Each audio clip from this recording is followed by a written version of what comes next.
Ladies and gentlemen, thank you for tuning into another episode of the Psychotherapist Podcast, featuring real-life psychotherapy sessions with myself, Malcolm Clancy, and my therapist co-host, Dr. Bob. In part 1 of this episode, we discuss Doomsday Preparation. We discuss the future of water wars, killing half the planet. We talk about tear gassing your neighbor. A lot of light, fun, upbeat stuff.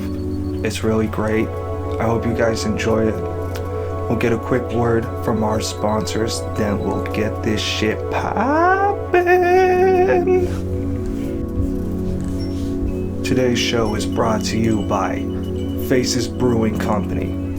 Faces Brewing Company is a beautiful blend of brewing power and restaurant elegance. It has 4.7 out of 5 stars rating on Google's, and I can only assume that 0.3 are satanic child traffickers. Do you want to support satanic child traffickers? My guess is no. And if that's the case, you should check out Faces Brewing Company, Malden, Massachusetts. Oh, and one more thing. I try to be as open as possible on these podcasts, but if you do happen to hear a little, you can think of it as I would love to share, but it's really none of your business. Hope you guys enjoy. Peace out, Cub Scouts.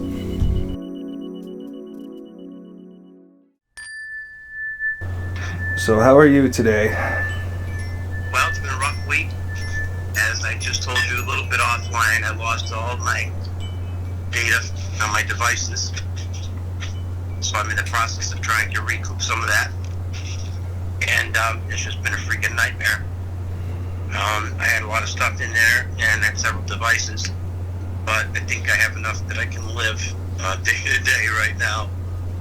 So that's the kind of week that it's been.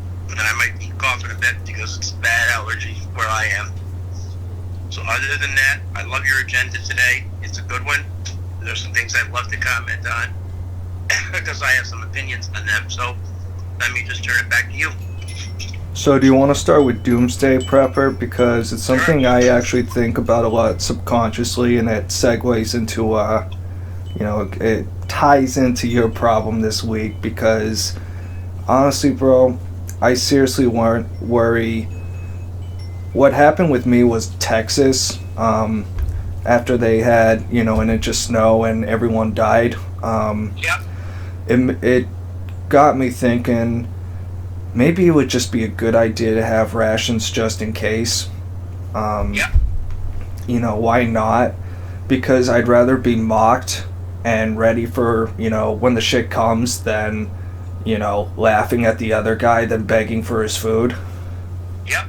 So I meant to put it on my goals list. I forgot to, but I'll do that today. So I want to make like a list of items of rations and all this stuff because I brought it up with my parents, and Yanni said, I said, what happens to us if, we end up in a Texas situation? And he said, well, you got a freezer full of meat. And I said, if the power goes out, there goes all your meat. So,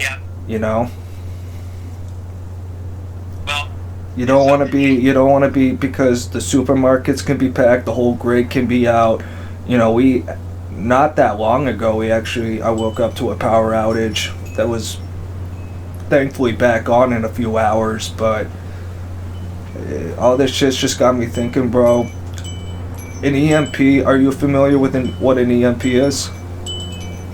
No. It's an electromagnetic pulse. From what I understand, it's more sci-fi. Hold on.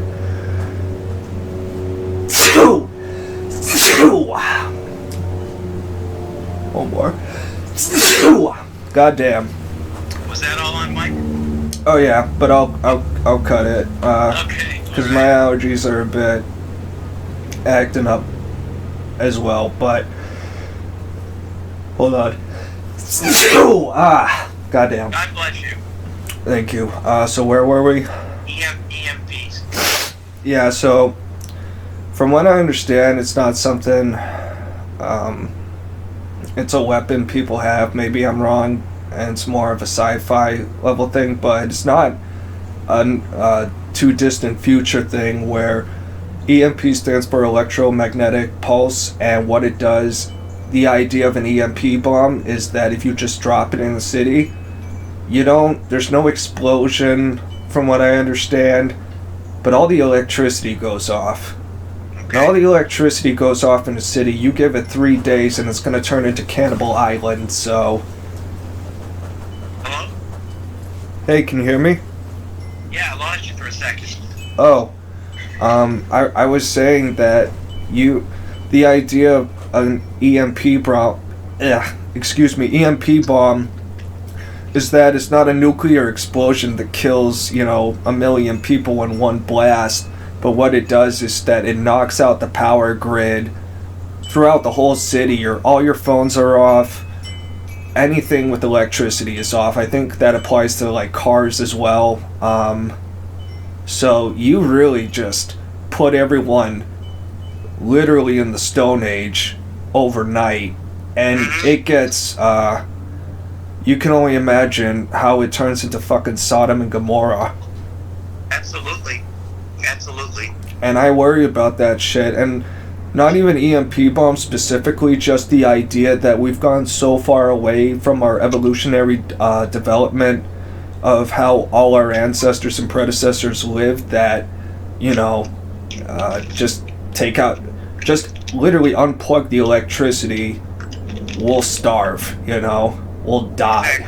So I'd rather be a little prepared for that worst case scenario, because you just never know, man. Just never know what could fucking happen. Well, I don't know that, I think right now that even it used to be odd to talk about preppers.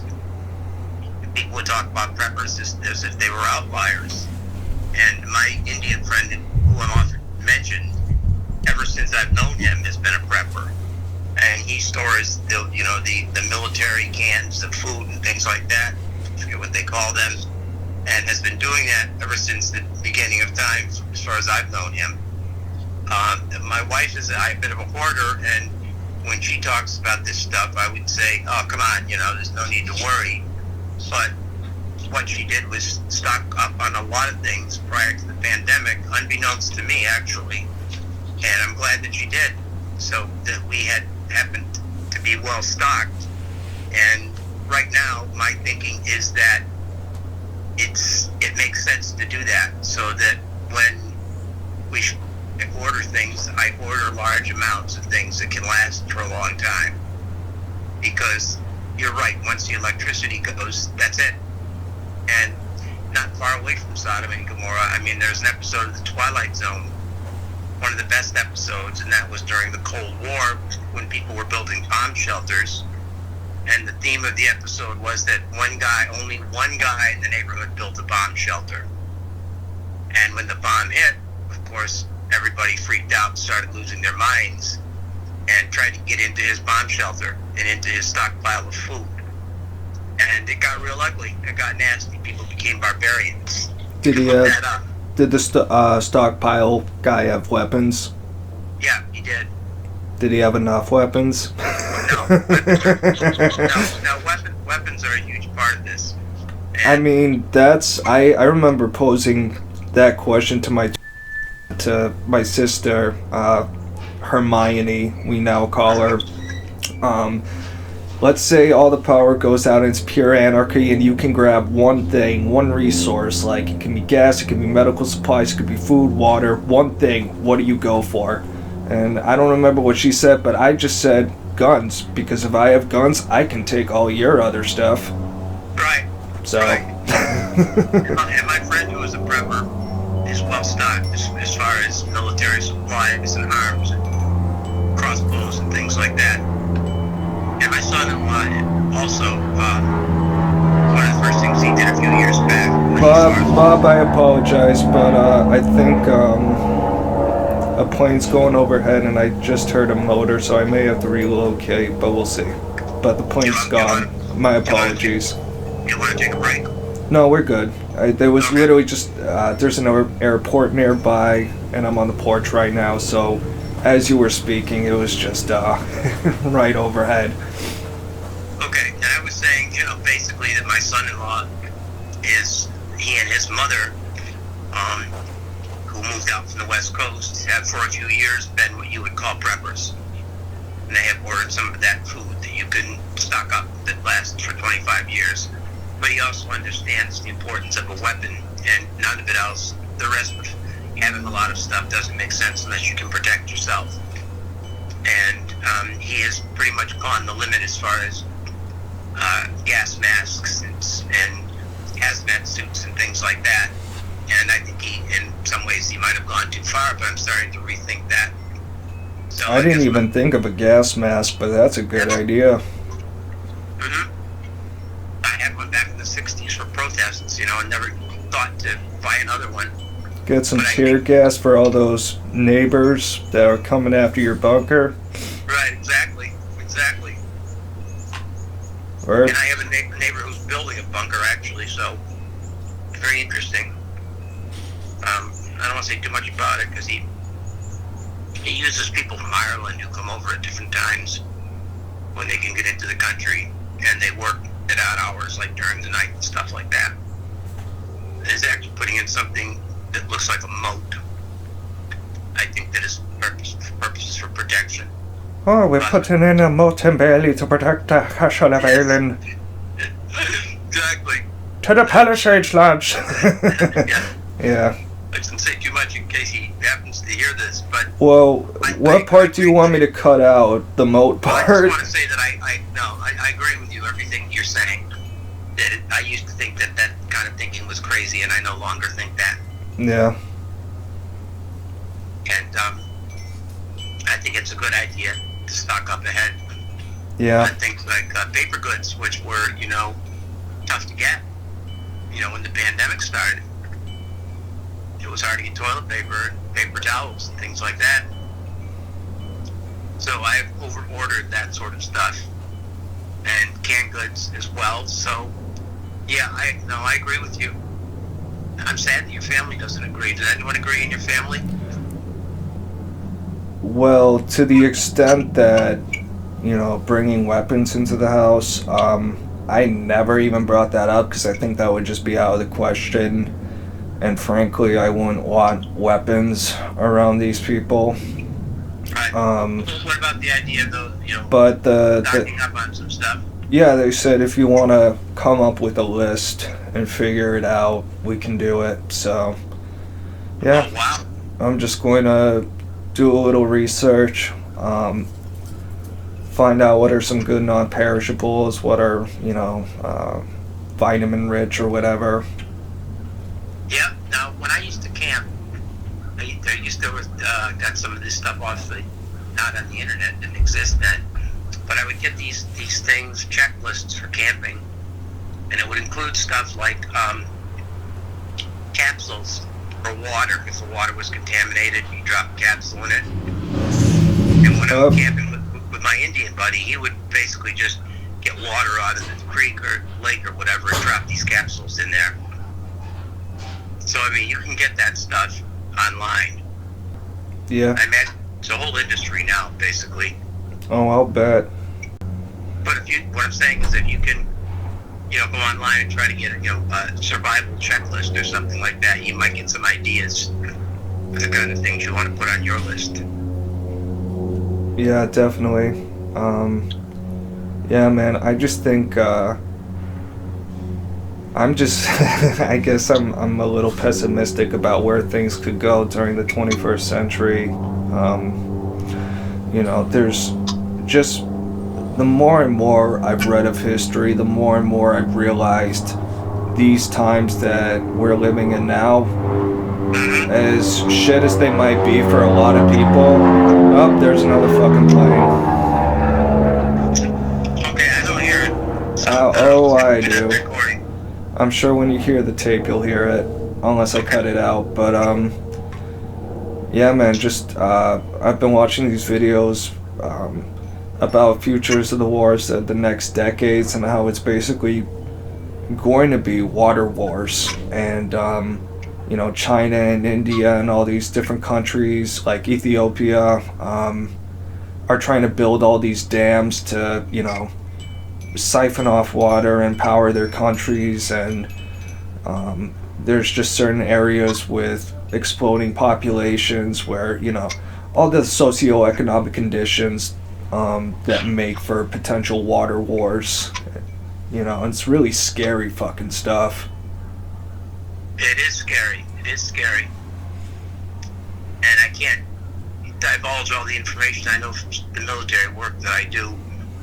But let me just say that one person came back pretty sick from a few years in the China Seas in that area, and he talked a lot about the water.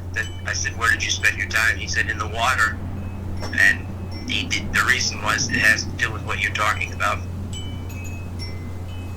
And the Chinese are not just building islands, they're building ways to contain the water so that there's some reservoirs that if they need to tap into, they can.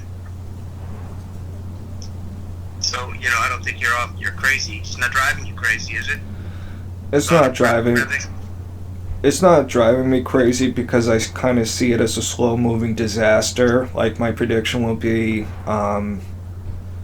something of a French Revolution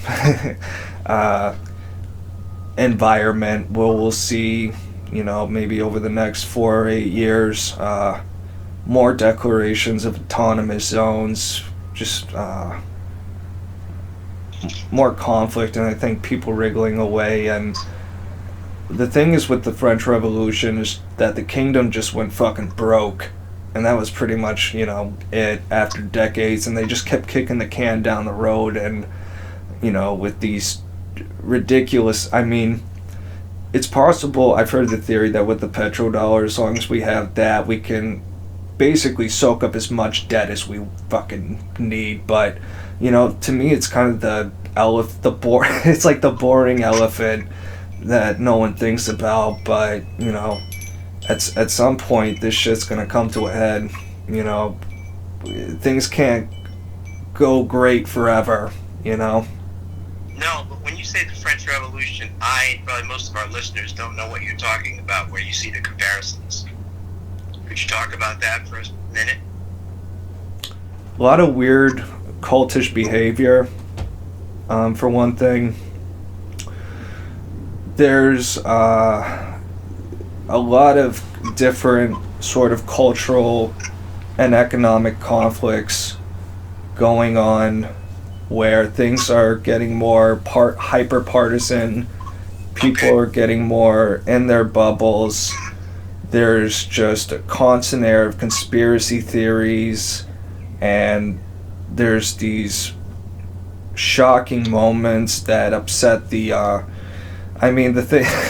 It's hard for me to explain it all because I feel like I would need like a fucking half-hour podcast for that. But do you kind of follow my drift of like this instability and growing inequality in these conditions where, these elites are getting away with murder, and sooner or later there's going to be more populist violence, more street level, I think, violence, as opposed to, say, civil war, where we divided the country neatly in half and, lined up in big armies and fought it out, Yeah, when you mention the cultists and the bipartisanship, and I think of things that, last night I saw on TV where in Minnesota, these assholes, where the Antifa people have developed these autonomous zones.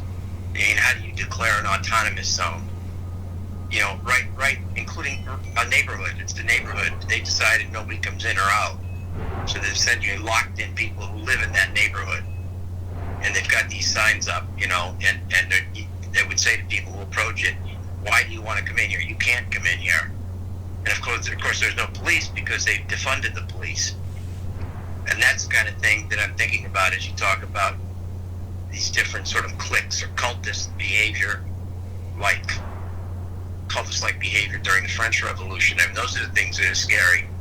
Yeah, and it spans in the French Revolution, not just political, but religious as well, where it was more of a Parisian elitist kind of thing, because much of the rural peasantry was still deeply Catholic, but you know, you had this cult of reason, where we totally reject religion, but we're going to worship at the altar of logic and reason. You know, I mean, you can almost hear the contradiction right in that, and I think it was Robespierre who did this elaborate recreation of, like, what's his name? The guy who got the 10 Commandments and came down from the fucking mountain and, like... Moses. Yeah, yeah, Moses on the mountain was some shit. And, like, declared his hyper-Puritan, like, these hyper-puritanical standards of quote-unquote morality that no one could meet. So, you know, just everyone's fucking ratting out everyone and getting their heads chopped off. Right. So a crazy man like Robespierre can slip into power in those situations. Yeah.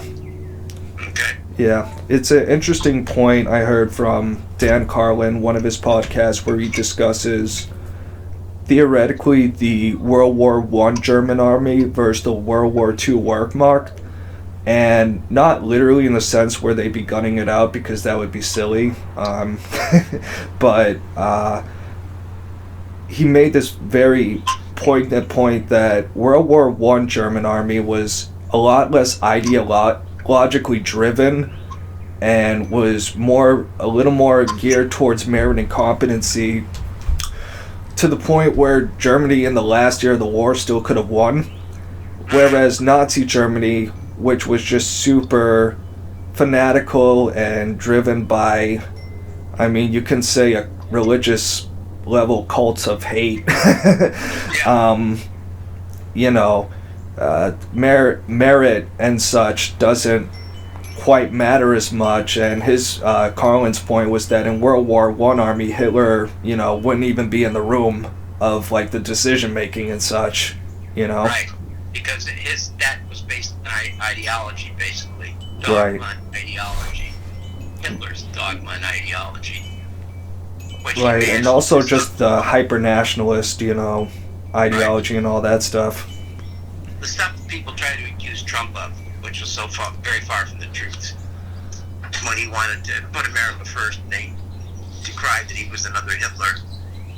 That's when you knew we were in trouble, that these other people were out to get him. Yeah. But one interesting thing you said, I asked you, you're going crazy thinking about all this, and you said you're not. And I just pulled out the assessment that we're using in the study, you know, the COVID study at Dana-Farber. And a lot of those questions are like that, you know. You ask the person, the question is, I tried not to think about it. I was aware that I still had a lot of feelings about it, but I didn't want to deal with them. I can't get the thoughts out of my mind about COVID-19. COVID-19 interferes with my ability to concentrate. So that's kind of when, you know, you look at it in terms of how much, you know, there should be some sort of self-assessment that people should do to kind of keep a check on themselves, to know how much certain things are really causing them harm. Do you follow me? Yeah. I mean, when does it become intrusive in your life? If you're thinking about it 50% of the time, 25%? I don't know.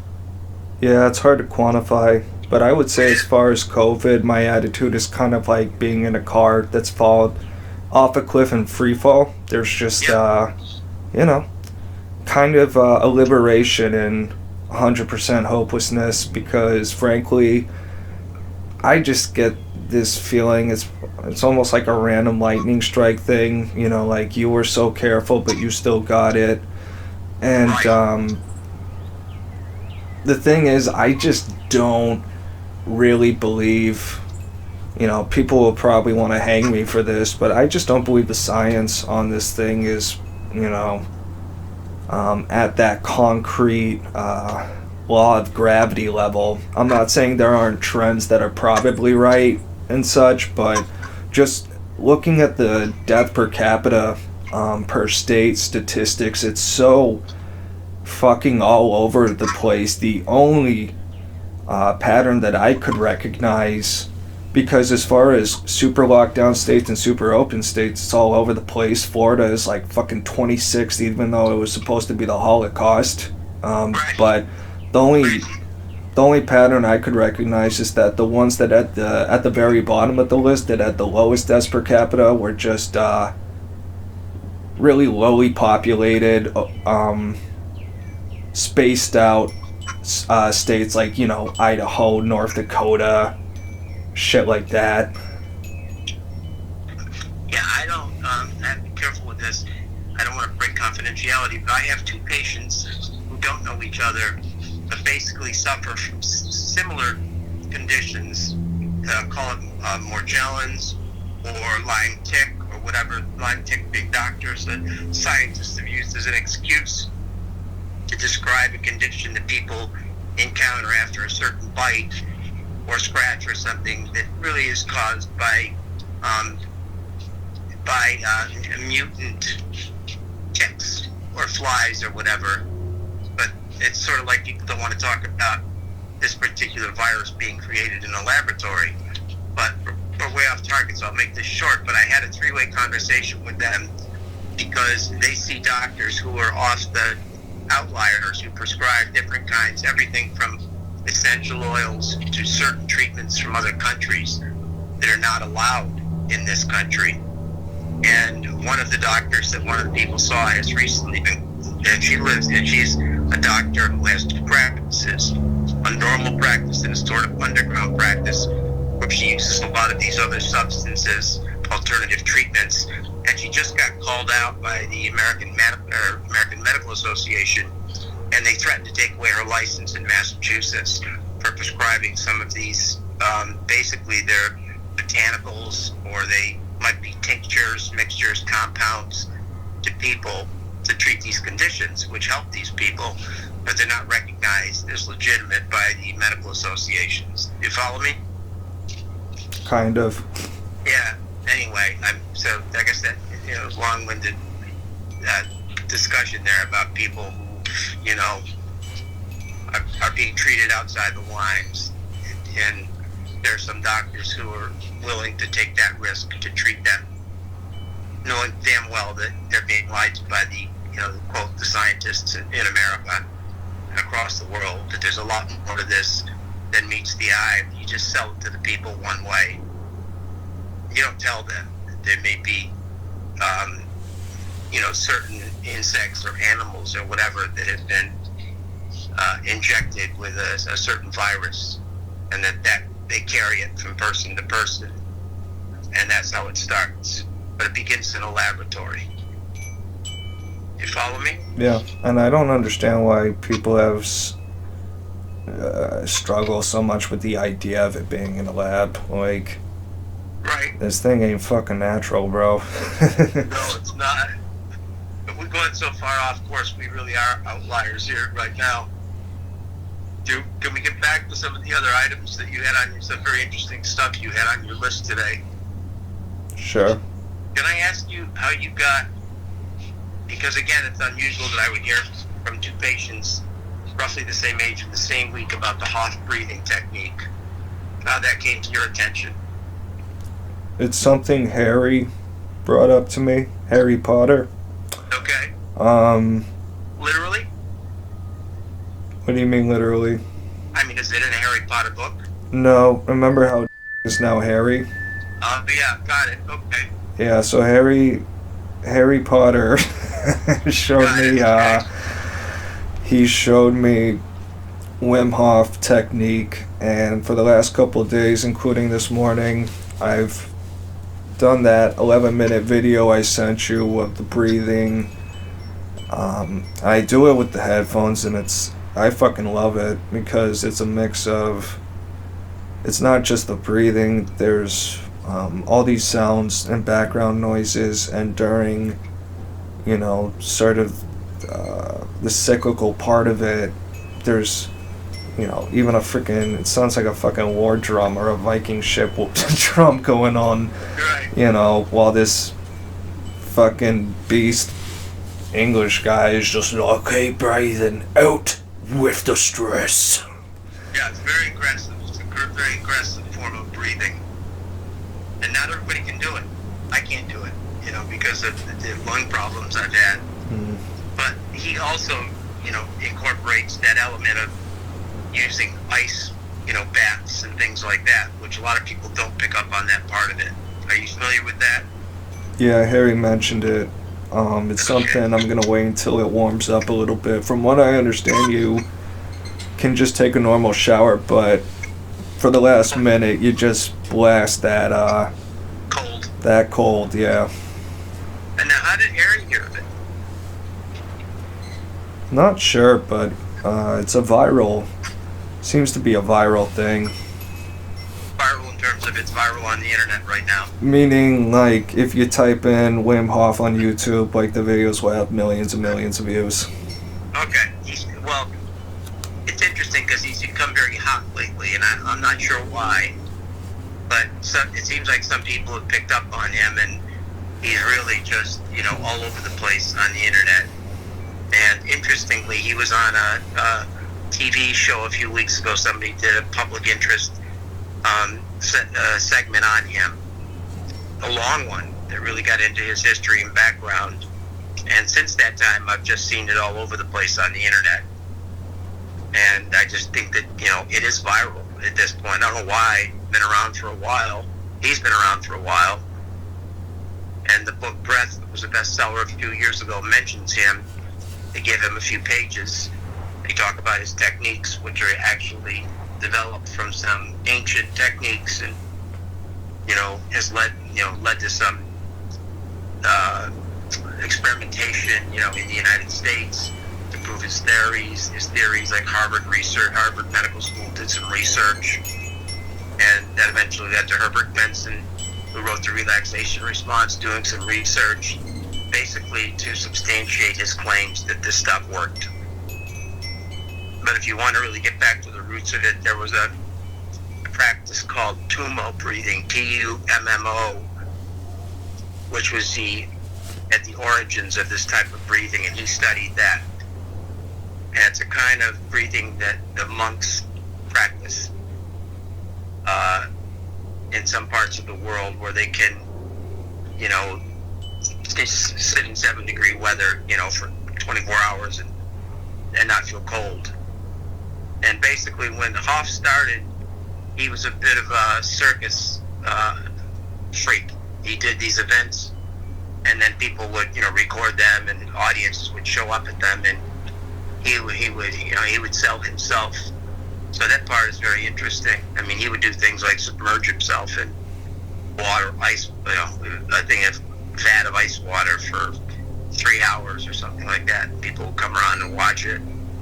And he took it one time, he did a marathon run across some desert where the temperature never went under 104 degrees. And he did it without taking a drop of water for 5 miles. So just a little bit of his background. I thought you'd be interested in. Yeah, that dude is, he's in a really extreme, to me, that's the nature of the viralness. It's just like how fucking hardcore some of the shit is, Well, he's pretty hardcore. He's not well accepted in the, let's say, the whole, breathing meditation circle. People who write, exchange ideas. He's still considered an outlier. But he was mentioned in the book Breath, and there's certainly validity to his techniques. But not all people can do it. It's a rigorous technique. Didn't you find it quite rigorous? It was rigorous, but I enjoyed it. Okay. I enjoyed trying to hold my breath for a minute and a half. And what did you feel after? Well, after the full 11 minutes, I just felt super relaxed. It was really nice. Nice, okay. And those holding your breath moments, just the music is in your ears, and you can just really, after doing the breathing techniques and that hold for a minute and a half period, you can feel the blood going through your body. You feel a real weird, surreal, quiet plane of peace of existence for me, at least until you start struggling to breathe. Right, that's why I can't do it. Yeah. But for some people, it works. Yeah, I have to. So far, I've had to cheat just a little bit, where I take like a little breath in, and then like halfway through, and then keep holding. But I think I can. If I keep practicing, I think I can do it for realsies, and then, next will be doing it underneath an ice lake.